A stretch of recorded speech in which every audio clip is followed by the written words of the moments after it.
सुप्रभात देवियों और सज्जनों, मैं कर्नल सोफिया कुरैशी और मेरे साथ विंग कमांडर व्योमिका सिंह आज आपको 6 से 7 मई 2025 की रात 1:05 से 1:30 बजे के बीच भारतीय सशस्त्र बलों द्वारा अंजाम दिए गए ऑपरेशन सिंदूर के बारे में जानकारी देंगे। ऑपरेशन सिंदूर 22 अप्रैल को पहलगाम में हुए विभत्स आतंकवादी हमले के शिकार मासूम नागरिकों व उनके परिवारों को न्याय देने के लिए लॉन्च किया गया था। इस कार्रवाई में 9 टेररिस्ट कैंप्स को टारगेट किया गया और पूरी तरह से इसे बर्बाद किया गया। पाकिस्तान में पिछले 3 दशकों से टेरर इंफ्रास्ट्रक्चर का निर्माण हो रहा है। इसमें recruitment, indoctrination centres, training areas व लॉन्च पैड शामिल थे, जो पाकिस्तान और पाक अधिकृत जम्मू कश्मीर POJK दोनों में फैले हैं। Operation Sindoor was launched by Indian Armed Forces to deliver justice to the victims of Pahalgam terror attack and their families. 9 terrorist camps were targeted and successfully destroyed. Over the last 3 decades, Pakistan has systematically built terror infrastructure. It is a complex web of recruitment and indoctrination centers, training areas for initial and refresher courses, and launch pads for handlers. These camps are located both in Pakistan as well as Pakistan-occupied Jammu and Kashmir areas. Some of the well-known training camps are located, as you can see on the screen. They are distributed from Savai Nala in the north, counting to approximately 21, ending at Bhagalpur to the south. इन लक्ष्यों का चयन विश्वसनीय intelligence सूचनाओं के आधार पर हुआ ताकि आतंक गतिविधियों की रीढ़ तोड़ी जा सके, और यह खास ध्यान दिया गया कि निर्दोष नागरिकों और सिविलियन इंस्टॉलेशन को नुकसान न पहुंचे। The selection of these targets for Operation Sindoor was based on credible intelligence inputs and role of these facilities in perpetrating the terror activities. The locations were so selected to avoid damage to civilian infrastructures and loss of any civilian lives. This was done with due diligence, and the camps selected for targeting and their engagement will now be shown to you one by one. POJK के target मैं आपको बताना चाहूंगी।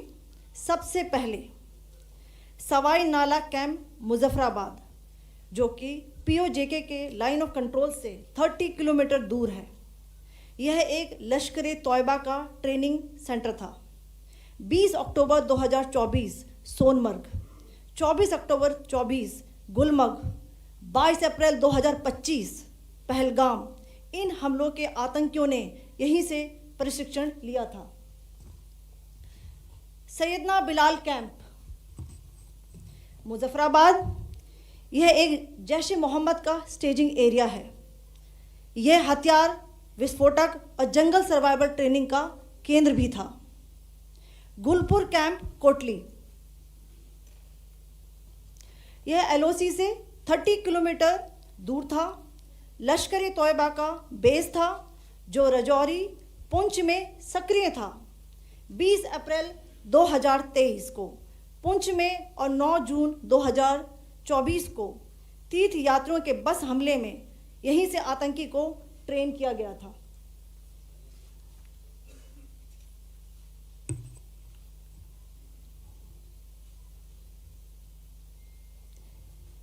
Barnala camp Bhimber, यह LOC से 9 kilometre दूर है।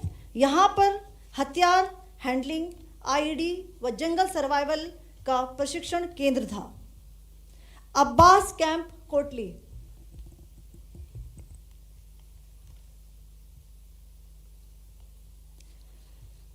यह LOC से 13 किलोमीटर दूर है। लश्कर तोयबा का फिदाइन यहाँ तैयार होता था।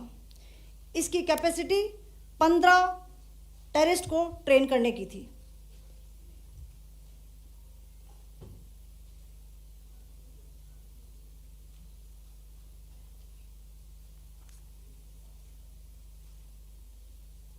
अब मैं पाकिस्तान के अंदर के टारगेट से अवगत कराना चाहूँगी। पहला, सर्जिकल कैंप सियालकोट। यह अंतर्राष्ट्रीय सीमा से 6 किलोमीटर की दूरी पर है, सांबा कठुआ के सामने।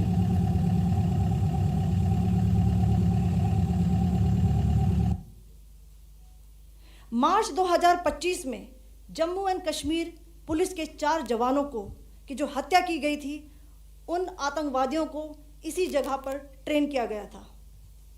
दूसरा, महमूना जाया कैंप सियालकोट।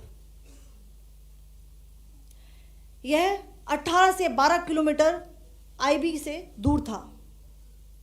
हिजबुल मुजाहिदीन का बहुत बड़ा कैंप था। यह कठुआ जम्मू क्षेत्र में आतंक फैलाने का नियंत्रण केंद्र था। पठानकोट एयरफोर्स बेस पर किया गया हमला भी इसी कैंप से प्लान और डायरेक्ट किया गया था। मरकज ताइबा मुरीद के, यह आईबी से 18 से 25 किलोमीटर दूरी पर है। 2008 के मुंबई हमले के आतंकी भी यहीं से प्रशिक्षित हुए थे। अजमल कसब व डेविड हेडली भी यहां ट्रेन हुए थे।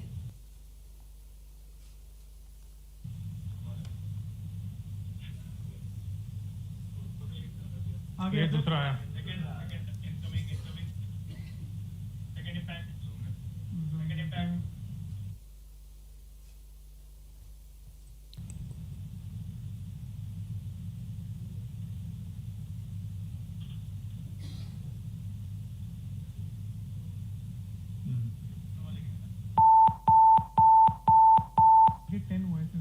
टारगेट 10 हुआ, एंक्लोजर सेम ही है। 7 it is hit the target. हाँ हाँ।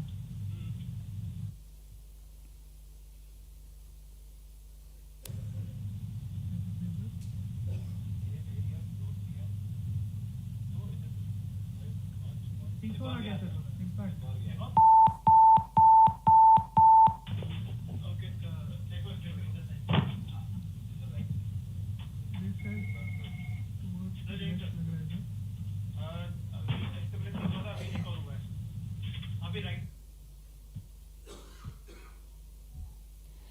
मरकज सुभान अल्लाह भावलपुर, यह इंटरनेशनल बाउंड्री से 100 किलोमीटर दूर है।